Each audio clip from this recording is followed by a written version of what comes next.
Ah, yes, the good old Homeowners Association. You gotta love them, you gotta hate them. If you watch the news, then you know that the HOAs, Homeowners Association, they've been in the news quite a bit here in Florida, so let's talk about it. So first things first, the Homeowners Association, that is the entity that oversees residential communities, enforcing regulations, ensuring that everyone lives in a harmonious living environment. Now, full disclosure, I actually have been on the board of vice president of a homeowners association in a previous life, so I have some insights. Still doesn't mean I love them. So this group is usually made up of residences. Sometimes it's made up of a property manager or perhaps an attorney. And one of their jobs is to maintain these shared spaces. So somebody has to be in charge if there is landscaping that needs to get done, or if your community has tennis courts and pickleball courts or a swimming pool, somebody has to maintain that one. They are responsible for managing the budget, using the money proportionately, and making sure that the shared spaces are taken care of and upkept. And one of the jobs of the HOAs is to maintain some form of standards, as well as maintaining the aesthetics of the community. And not surprising, there's going to be some residents who think that those standards and those regulations are probably going to be too stringent for them. So if you live in a community that has an HOA, Homeowners Association, there's going to be some type of monthly fee that is charged to you every month. I've seen them as low as $200 a month. I've seen them as high as a few $1,000s a month. It depends on your community. And again, the fees vary per location, and what those cover vary. Sometimes it's sewer, trash, and water. Maybe it's cable, maybe it's pest control, but it's also used for future projects. And therein lies one of the problems we are seeing here in Florida. Now, future projects, when it comes to neighborhoods that are single-family homes, it could be maybe repaving, maybe they're redoing a park. If there's a swimming pool that you know needs to be maybe resurfaced in 10 years, 20 years, 30 years, you want to make sure that there's money set aside for that future project. If you're in a condo, that could be replacing the roofs, right? Replacing the roofs on 50 units. That could be repaving the parking lot of an area that is, 5 acres that holds hundreds of cars. Okay, so let's talk about some of the pros and some of the cons of living in a community that has an HOA. Now, I can tell you as a real estate agent and somebody who's sat on the board of directors, in my opinion, one of the pros of living in a community that has a homeowners association is maintaining the aesthetics of the neighborhood. And I can tell you firsthand, it's tough to sell a house when your neighbor's house next door is bright orange or there's 12 cars on the front lawn. See what I'm saying? So one of the primary goals is to help maintain property values. Ask yourself, do you think property values are going to go up or go down if your next door neighbor has a dilapidated home? They're going to go down, right? So in my opinion, that's probably the number one perk of living in a community with a homeowners association.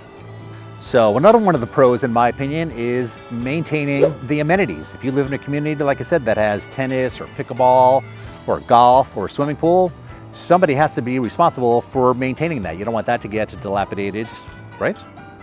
And you can't talk about HOAs without talking about dispute resolutions, right? You got a neighbor who's making too much noise. You got a neighbor with 50 cats, smells like, you know what?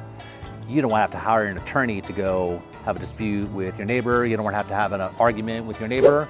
You do it through the homeowners association. Maybe a nice letter, maybe a phone call, maybe a knock on the door. I know it might sound like that might be an issue, but I promise you, dispute resolution, that's a biggie, another pro of being in a community with a HOA.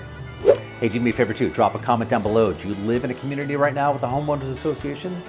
And what do you think? Do you like it? Do you not like it? Drop a comment down below. I certainly want to hear your thoughts. And I'm sure other people who are watching, who are considering moving to a community with an HOA, they probably want to hear your 2 cents too. All right, let's talk about a few of those cons of living in a community that has an HOA. And without a doubt, probably the biggest downside to living in a community with an HOA is having restrictions on your property use. What does that mean?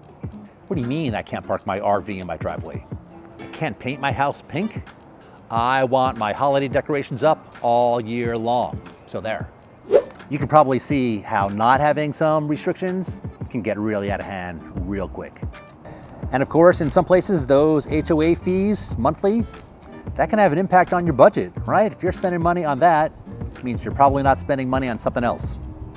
And we'll talk more about the fees in just a second, because that is hands down one of the biggest impacts that's having on condo owners, specifically here in Florida. Because there are some situations where your monthly homeowners association fee can be almost as high as your monthly mortgage. Yeah, and this next one, it might get me a bunch of crap, but I've known this because I've lived in communities that had HOAs, I've been on the board and I've seen it. There are some times that some folks, not all folks, who sit on those board of directors, they're a little, let's just say, overly stringent. Now, of course, if you're watching this and you have been on a board of directors, I'm not talking about you, but you can probably imagine somebody who all of a sudden has a lot of power, and you do hold a lot of power if you are on the board of directors of a homeowner association. You can probably see, maybe kind of sort of, in your imagination, again, not talking to you, who's on the homeowners association board, but having a little extra power kind of might be nice, because you can be a real, you know what I mean, to some of your neighbors you don't like. A little extra stingy, if you know what I mean. And maybe that's something like writing a letter because your lawn is 3 inches high when it's supposed to be 2 inches high according to the statutes of the community. And maybe that's a notice or a fine because you parked your car on the streets on days that you're not allowed to park your car on the street. See what I'm saying? All right, so those are just a few pros and a few cons of living in a community with a homeowners association.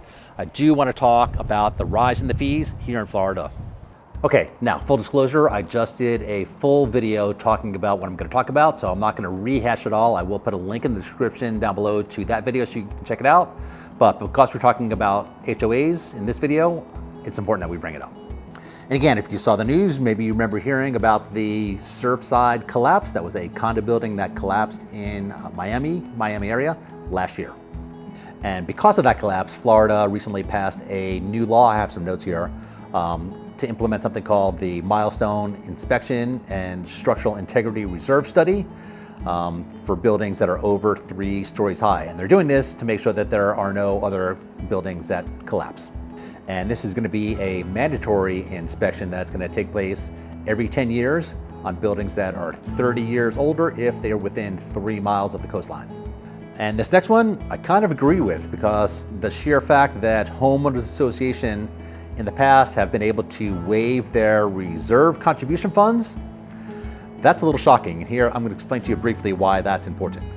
So even if you know nothing about HOAs, you right now probably have a reserve fund, right? If you have kids who are going to college, if you have kids who are going to get married, it's called your savings, right? It's the rainy day funds.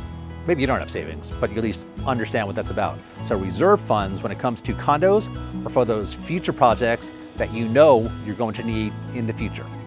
For example, you're gonna have to repaint the buildings one day, depending on when, but maybe it's 10 years, 20 years, 30 years. Someday in the future, you'll have to do that. Maybe you have to update the plumbing or the electricity. You're more than likely going to have to replace the roof at some time or replace the air conditioning units. Reserve funds are money put aside today for those future projects. So imagine what happens if you don't have that money set aside for that future project. And the sheer fact, in my opinion, that it's been okay for some homeowners associations to waive that fund is just irresponsible. And here's why. If you don't have those funds set aside for the big project, let's just talk about the roof. Now, we're not talking about a roof for your single family home. We're talking about in a condo. Sometimes it's a condo community with 50 buildings. If you have to replace the roof on 50 buildings and you don't have the money set aside, you're going to get hit with what's called a special assessment. And honestly, those suck. So a special assessment is when you don't have those funds set aside. So let's just say, for example, you have to replace, we'll just say one roof, and that's $50,000, right? But you don't have the money set aside. So then what happens is that you have to take that $50,000, divide it out by the homeowners, and charge them in a one lump sum, or maybe it's over the course of a couple of years. So now, in addition to paying your normal monthly homeowners association fees, which should have been going toward that fund, and your taxes and your electric bills and your mortgage, now you're hit with a special assessment, which is going to give you an additional cost every month. That could be devastating. I know it's devastating. I've seen it happen before. It's devastating if out of nowhere, now you have to spend an extra $500 a month to pay for a special reserve. It's trouble.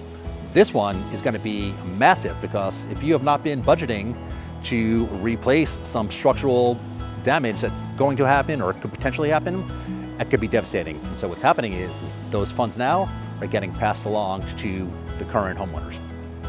And although what I'm about to say is not specifically about those homeowners association fees, you know that there's been a lot of hurricanes here in Florida. So that is cranking up insurance costs. So now between insurance costs going up and taxes going up and homeowners association fees going up, it is shocking what is currently happening to the condo market. Now again, I don't want to rehash it, I just did a video about it, but single family home prices, they're up. Single family home number of transactions, they're up. Not with condos. It's going to be devastating for a lot of condo owners. So if you're thinking about buying one, if you're thinking about selling one, we should probably talk beforehand. Hey, by the way, if this is your first time checking out our channel, hello and welcome. If you are a returning viewer, hello, welcome back. My name is Adam Miller with the 941 Lifestyle Group. I am a real estate agent and a lifestyle matchmaker here in Lakewood Ranch, Florida. If you have any questions at all about the real estate market here in Lakewood Ranch, my contact information is down below. I appreciate you watching. We'll see you next time, everybody.